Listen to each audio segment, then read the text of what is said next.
Imaginaris multiespècies Terres de Lleida és una exposició col·lectiva que ens convida a imaginar comunitats, col·lectivitats, on els humans no estan separats de l'entorn, sinó que mantenen relacions vitals i letals amb altres formes de vida. Els artistes se submergeixen en els complexos mons de les plantes, dels animals, dels fongs, de les bactèries, dels virus, dels microorganismes i d'allò també que anomenem criatures tecnificades, i posen de manifest que els humans estem inscrits en denses xarxes d'interacció material amb altres formes de vida amb les quals mantenim relacions contingents. L'exposició planteja que aquestes immersions ens diuen alguna altra cosa més que tot està interconnectat.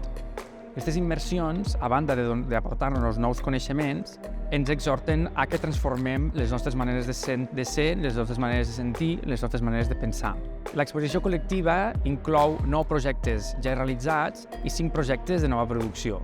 L'exposició en general està vinculada i arrelada amb les ecologies socials, naturals i tecnològiques de les Terres de Lleida. Prestant atenció a les cigonyes, a la timoneda d'Alfés, a la fruita dolça, als purins i a les plantes al·lòctones, proposem imaginar formes de vida materialment interdependents i èticament responsables. Imaginaris multiespècies Terres de Lleida és la segona entrega d'un projecte de recerca curatorial que vam iniciar al 2016 i que la primera entrega es va presentar en forma d'exposició també al Centre d'Art La Capella de Barcelona al 2022. El projecte va ser guanyador de la convocatòria Barcelona Producció en la modalitat projecte curatorial. Hola, el meu nom és Vicky Benítez i he participat en aquesta exposició d'imaginaris multiespècies a la Panera de Lleida amb l'obra El jardí d'exòtiques invasores, Riu Segre 2023. Per la construcció d'aquest jardí s'han fet servir 30 tones de terra que ha aportat la Fundació Soriguer i hem fet servir també plantes estretes de riu Segre, dels voltants del riu Segre. En aquest jardí el que pretenia era explicar com a partir del catàleg del Ministeri, on es recullen totes aquelles plantes que pel fet de venir de fora han de ser erradicades i que formen part, com podeu veure a l'exposició, formen part del nostre imaginari. Són plantes com poden ser l'Opuntia, la xombera o l'agave americana, o l'ailanthus o l'arundodones, que és la canya de riu. Totes aquestes plantes que les podem trobar a la ribera del riu Segre, com deia, formen part d'aquesta idea de paisatge que tenim de la ciutat. El meu interès parteix de buscar, de veure com aquest catàleg del Ministeri el que pretén és, a partir d'una defensa de la biodiversitat, perquè diu que aquestes plantes exòtiques invasores posen en perill la biodiversitat nadiua, és ficar en el seu discurs com s'ha de protegir l'autòcton de l'al·lòcton. I amb aquesta excusa recomanen fer servir productes com el glifosat, que és un herbicida que destrueix tota la diversitat. Llavors, en el meu treball vull qüestionar aquests punts on no està tan clara que aquestes plantes provoquin aquestes alteracions de la biodiversitat i que sempre són susceptibles d'estar vinculades a interessos pròpiament humans. Llavors, és des del punt de vista antropocèntric on es construeix aquest catàleg del Ministeri. Aquest projecte es titula Socializing the Microbiotic Unknown i és de l'artista Rubén Verdú i bàsicament es composa d'una videoprojecció, receptes, el cultiu i el cultiu de la kombucha, aquesta beguda fermentada que trobem amb 2 tipus de fermentació, en obert i en tancat. I bàsicament l'artista reflexiona sobre la simbiosi. La kombucha és una beguda que és el resultat d'una interacció entre 2 espècies diferents que col·laboren mútuament pel benefici comú, els llevats i les bactèries. Té nombrosos beneficis per la salut, s'està investigant com a biomaterial i l'artista li interessa aquest projecte per democratitzar el seu coneixement, una pràctica de sobirania alimentària, però també com a model d'inspiració queer basat en la solidaritat i en la codependència i en l'entrecreuament de coneixements. Llavors, bàsicament, aquí, amb aquesta instal·lació, el que vol fer l'artista és realment compartir el coneixement del cultiu de la kombucha i convida a tots els visitants de la Panera a iniciar-se en aquest cultiu de la kombucha. Per tant, el que fem és distribuir receptes i posem a la disposició dels visitants kits d'iniciació que podeu passar a buscar i que es podeu emportar per ser part del canvi. Aquesta instal·lació que veieu és de l'artista Eduard Ruiz i es titula Protecció, dissuasió, persecució. Bàsicament l'artista parteix d'una recerca situada sobre les condicions de mobilitat de les cigonyes, la cigonya blanca, que Lleida és la comunitat de tota Catalunya més important, una de les més importants d'Espanya i una de les més importants d'Europa també. Les cigonyes, com sabeu, tenen una relació de veïnatge, habiten els medis urbans i ho fan no realment pel que és els corrents migratoris, sinó per la disponibilitat de menjar. Llavors, les cigonyes a Lleida, com en altres ciutats, mengen dels abocadors. Bàsicament, aquesta relació de veïnatge les exposa a tot tipus de perills i el que fa aquest projecte és investigar aquesta relació ambivalent que tenim amb les cigonyes, que al mateix temps les protegim però les dissuadim, al mateix temps les controlem i, bàsicament, aquesta reflexió que parteix d'una recerca situada en el territori, Eduard Ruiz la materialitza amb diferents nius, com per exemple el niu de filament de coure, que és la primera causa de mort de les cigonyes per electrocutació. Després trobem uns nius fets també d'esbarzer que serveixen per protegir-se amb uns mamífers i que part dels nius de les cigonyes també es fan amb aquest recurs. Després també trobem uns nius fets amb xarxa de polietilè, que és al mateix temps el que evita que nidifiquin en la Catedral Nova, per exemple, que trobem molts nius, però al mateix temps és una eina que utilitzen els del Centre de Fauna Vallcalent per fer control per capturar-les, fer control de població, anellar-les i protegir-les al cap i a la fi. Aquests nius d'aquí són de ciment i al·ludeixen a l'edifici de les Sitges, enderrocats recentment parcialment per construir-hi un alberg social. Continuem i tenim aquí un niu que és de plomes de cigonya trobades al carrer. Moltes vegades a Lleida, quan trobem plomes, és que ja ha caigut un niu, uns bebès de cigonyes, i moltes vegades això ho trobem malauradament. Per últim, també trobem aquests nius fets amb fibra d'arç, que el que fan és al·ludir amb aquesta cosa de la dissuasió i sobretot que ens dona molt a pensar també amb el mobiliari hostil que fem anar els humans per evitar, per exemple, que ens sentem, que dormim les persones sense sostre al carrer. Jo soc el Ferran Lega, soc un artista dels que forma part de l'exposició Imaginaris Multiespècies Terres de Lleida, amb una obra de nova producció anomenada Thymus vulgaris. És una instal·lació sonora interactiva generada en plantes amb les quals el visitant, a través de la seva interacció, pot modificar una mica el que és la sonoritat de l'espai. Aquesta obra neix amb el projecte de recerca fet sobre la Timoneda d'Alfés, la zona estepària més gran de Catalunya, i com les relacions entre les espècies, com la relació entre l'home i el medi ha afectat aquest espai i s'ha acabat construint un nou model de relació amb el pas dels anys. Aquest espai va ser un espai que en el seu origen eren terres de conreu, que van ser expropiades als propietaris i es va construir un aerodrom militar primer en el seu cas i després un aerodrom civil, que va permetre que aquestes terres de cultiu s'acabessin transformant i derivant en aquesta gran Timoneda. Durant els últims 20 anys, 30 anys, hi ha hagut un conflicte polític molt gran en aquest espai, degut a que grups ecologistes, amb el retrobament de noves espècies d'aus, van fer demandes perquè aquest espai fos declarat espai natural protegit, i al llarg dels anys el Reial Aeroclub de Lleida i el que és l'espai de la Timoneda van acabar construint un relat en els tribunals en els que a partir d'aquest litigi va acabar derivant en que el grup ecologista Ibcena l'any 2014 li donés la raó al Tribunal Superior de Justícia de Catalunya o el Tribunal Suprem, i en aquest cas es destinés que l'espai no podia ser utilitzat només que per a ús natural. No podia compatibilitzar-se l'ús de les avionetes, l'ús aeronàutic, en aquest cas, amb la zona ZEPA, zona de protecció d'aus, i l'ús natural que se li dona al lloc.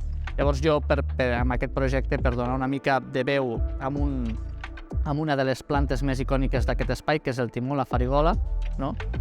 Volia posicionar i donar veu a la planta una mica com a metàfora, no? O com a reflexió sobre aquest procés dual que hi ha hagut entre l'ésser humà i l'espai. No? Hem de pensar que aquest espai, ara mateix espai natural, s'ha conservat com un espai natural gràcies a l'acció de la mà humana, perquè si no en aquests moments seguirien sent terres de cultiu. No? I posicionar una mica aquest fet, donar veu a la planta del timó una mica a partir d'aquest procés de lectura de la seva bioconductivitat. En aquest cas, la instal·lació sonora el que fa és llegir la bioconductivitat de la planta a través d'una placa de programació Arduino que envia la senyal amb un sintetitzador i podem estar escoltant a temps real els processos de fotosíntesi que fa aquesta planta. A més, quan el públic interactua amb la planta pot generar una mica els canvis a través de la seva acció i com modifica la relació aquesta entre espècies, entre planta i humans. Soy Chiara Sgaramella y soy artista e investigadora en la Universidad Politécnica de Valencia. Mi trabajo explora las intersecciones entre prácticas colaborativas y cuestiones ecosociales en el arte contemporáneo. En el contexto de la exposición Imaginaris Multiespecies Terres de Lleida, he propuesto una instalación titulada Fruits Comuns. La obra genera un recorrido en el espacio de la sala, remitiendo al imaginario de los mercados y almacenes de fruta. Se compone de una serie de cajas de madera serigrafiadas que reproducen, junto a los papeles que envuelven la fruta, algunas palabras recurrentes en el discurso dominante sobre la fruticultura. Este sector es especialmente importante en el territorio de Lleida y, de hecho, en el contexto español, la comarca de Ponent constituye el mayor centro de producción y exportación de fruta de hueso.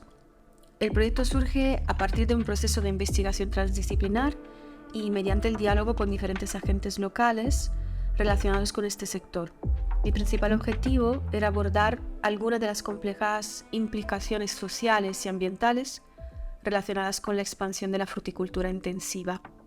Mediante la apropiación de la estética ligada a las marcas de fruta, quería indagar la relación de la producción frutícola con el mercado global, con la crisis hídrica y climática, con la mercantilización de los recursos naturales y la precarización del trabajo. Me parecía interesante también ofrecer al público la posibilidad de coger frutos y degustarlos en el contexto de la exposición, vinculando el disfrute sensorial con las dimensiones éticas y políticas relacionadas con el acto de comer. Asimismo, la instalación incluye también un panel vertical en el que se exponen fotos, dibujos, apuntes y otros materiales que pertenecen al proceso de investigación y al trabajo de campo realizados. Aquest conjunt escultòric que veieu es titula Bestiari aberrant i és de l'artista Nin Butz. Mostra en una seqüència la dansa d'aparellament entre una vespa i una orquídia i il·lustra una relació simbiòtica entre dues espècies diferents. L'orquídia el que fa és atreure amb aquesta vespa quan és època de dispersió del pol·len, quan és una època de reproducció, reproduint el que és el tòrax, el que seria el tòrax d'aquesta vespa en particular, per atreure i captar la seva atenció. El que fa aquesta vespa se sent atreta per aquests colors, per aquestes formes, per aquesta dansa sensual i comença a fornicar amb aquesta vespa fins al punt de que se li quedi empegat tot el pol·len a l'esquena, llavors torna a fer el mateix amb una altra orquídia i així es consuma i es dispersa el pol·len. De fet, aquí podem veure la vespa amb el pol·len a la seva esquena. Aquesta relació simbiòtica transespècie ha fascinat a la biologia i a la filosofia perquè qüestiona més directament una idea antropocèntrica que tenim, que és que només es poden reproduir espècies i espècies iguals. És això el que li interessa a l'artista i és això el que vol mostrar i és un model d'inspiració que ella porta en el camp de l'escultura. Hola, me dic Olga Olivera Tabeni, soc artista, estic treballant aquí en aquesta exposició que és Imaginaris Multiespècies, Territori Lleida, amb un projecte que es diu Aquí la llavor, el miceli d'aquesta desobediència. És un projecte que no és de nova creació, és un projecte que es va fer l'any 2020-21.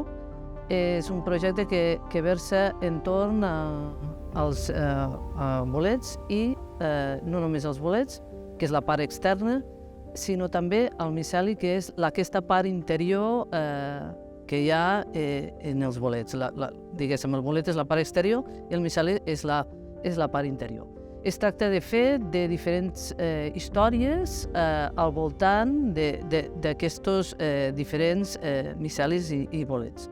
Una de les històries, per exemple, és al voltant d'un bolet que es diu Cuprinus comatus, que és el bolet de la tinta, que és un bolet que pinta, que és un bolet, també se coneix com a cabellera peluda, i fa com una substància, quan se dissol, no? que pinta, i de fet jo l'havia utilitzat per a fer com una mena de pintures. Després hi ha altres bolets que he estat treballant, alguns són de la part del Pirineu, i altres són també de la part de Lleida, diguéssim, de la plana de Lleida. El que treballo, de fet, són no ben bé bolets, sinó aquests fongs que és la massa mare, no? A partir d'una persona que és una persona que treballa en el pa, que és una fornera, que em parla de que hi ha un senyor que traslada massa mare dintre d'una maleta i que va amb aquesta massa mare d'un lloc a un altre. Altres històries són també, per exemple, d'altres bolets, ja us dic, que és de la part del Pirineu, per exemple,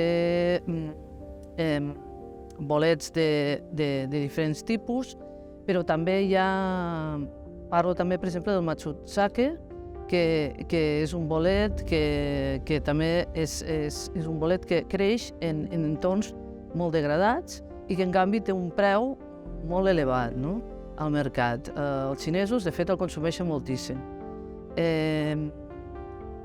Des d'aquesta idea de que el bolet creix en aquests entorns a vegades una mica marginals, el Cuprinus comatus, de fet, creix en aquests entorns, creix a vegades en llocs en llocs d'escombraries, en escombreres. També és important, per mi, m'agradaria destacar, no només, ja us he dit, aquesta part del miceli, aquesta part que queda oculta en el bolet, perquè el que fa, de fet, és connectar-se amb altres éssers, no?, com per exemple les plantes, els arbres. El miceli es connecta i crea simbiosi amb altres organismes. Això és molt important, perquè aquesta simbiosi és la que, de fet, és la que ens manté a nosaltres com humans. Nosaltres necessitem els bolets i necessitem el miceli per continuar en aquest món. És molt important, tot i que és una cosa que està molt oculta i que sembla que no existeixi, no?, perquè no la veiem a primera vista, no? El miceli és allò amagat, és aquestes xarxes soterrades, no?, aquests arrels blanques que corren, no?, pel territori. Però en realitat nosaltres necessitem tot això per poder sobreviure. Aquest projecte és una videoprojecció de l'artista Tue Greenford i es titula Les cassoles de l'Atlàntic. Bàsicament és tota una reconstrucció de les condicions de vida d'una espècie que es diu cangrejo herradura, cranc ferradura, que se diria en català però que en realitat es diu les cassoles de l'Atlàntic, el nom oficial, i bàsicament és una espècie fòssil. Va habitar la Terra abans dels dinosaures i encara viu al planeta Terra. El que estem fent els humans avui en dia és extingir-lo per la nostra qualitat de vida. S'ha convertit en un màrtir del nostre benestar, perquè la seva sang està sent extreta sistemàticament per testejar els fàrmacs. Llavors la seva sang s'ha convertit en un element fonamental pel testeig de fàrmacs abans que siguin comercialitzats. Llavors el que fem els humans és extreure-li la sang i deixar-los quasi sense sang i tirar-los al mar i només sobreviuen un 25%. La pràctica extinció d'aquesta espècie està provocant l'extinció d'altres espècies d'aus que només s'alimentaven dels seus ous. Llavors, totes aquestes relacions de vida i mort són les que mostra Tue Greenford en aquest vídeo. Aquesta instal·lació immersiva feta en deixalles és de l'artista Llapis Punk i es titula Exvot a l'excés. Bàsicament és una acumulació de residus electrònics arreplegats de la deixalleria de Lleida i bàsicament amb aquesta instal·lació l'artista el que fa és reflexionar sobre les repercussions del nostre model de consum, hiperconsum, els residus electrònics, com els anem acumulant, com els anem produint, els tirem a l'abocador, contaminen els aqüífers, contaminen l'agricultura, els camps de cultiu, i després al final ho ingerim nosaltres. Després reflexiona també sobre el tema de l'obsolescència programada, no? Com nosaltres programem les màquines perquè després s'autodestrueixin, i reflexiona generalment sobre la idea aquesta de consum i de sobreconsum. L'artista, durant els anys que va estar de resident a l'Escocesa, acumula una sèrie de residus i els acumula al seu estudi i amb els quals conviu i es converteix en una espècie companya. Llavors, l'artista desenvolupa una relació fins i tot afectiva amb aquests residus i és aquesta relació afectiva que ens pot canviar la nostra relació amb la qual ens mantenim amb els ecosistemes, amb les persones, amb els animals, i és aquest l'esperit d'exvot a l'excés, que a la pràctica és una ofrena, un exvot és una ofrena a la societat d'un futur incert, no? Per tant, és aquesta retroprojecció cap al futur, no? En forma d'exvot. Soc Marta Bisbal Torres, soc una de les artistes participants en l'exposició col·lectiva Imaginaris multiespècies Terres de Lleida amb un projecte de nova producció. Aquest es titula Zona Vulnerable i constitueix una instal·lació formada per diversos documents i alhora unes taques al terra. El projecte Vulnerable constitueix una recerca sobre els purins i la ramaderia intensiva que es dona al territori lleidatà. A Lleida s'hi produeix més del 50% de tota la producció porcina de Catalunya i hem de considerar també que Catalunya és la segona comunitat productora de porcs després de l'Aragó. Per tant, diguem que a Lleida la indústria agroalimentària del sector porcí té molta rellevància, tant en termes de producció com d'ocupació. Un dels problemes més importants derivats de la producció intensiva de porcs és els purins i la seva gestió, donat que es poden produir greus impactes mediambientals. De fet, la zona de Lleida, de tot el Segrià, juntament amb les comarques que ja estan a la vora, han estat declarades zona vulnerable. A Catalunya hi ha 13 zones declarades com a tals, declarades zones vulnerables a la contaminació per nitrats de les masses d'aigua subterrànies. Hem de tenir en compte que, d'acord amb els informes de l'ACA de l'any 2022, és a dir, de l'Agència Catalana de l'Aigua, el 36% de les masses d'aigua subterrànies de Catalunya es troben contaminades per nitrats. És a dir, hi ha més de 50 mil·ligrams per litre de nitrats a l'aigua. Si considerem tot el territori català, segons aquestes dades, el 40% de tot el territori és considerat zona vulnerable. El que pretén aquest projecte és contribuir al debat públic que hi ha sobre els purins, la seva gestió, la seva transformació, la necessitat de convertir un residu en un recurs i en quina manera pot fer-se per tal de que després no ens trobem amb un excés de fertilització del sòl, per exemple, i per tal que no hi hagi contaminació de les masses d'aigua subterrànies. La recerca que he dut a terme l'he fet intentant abordar tota la complexitat d'aquest problema des de diferents perspectives, com per exemple la mediambiental, la política, la legal, la social, la ètica, tenint en compte també el mateix benestar animal.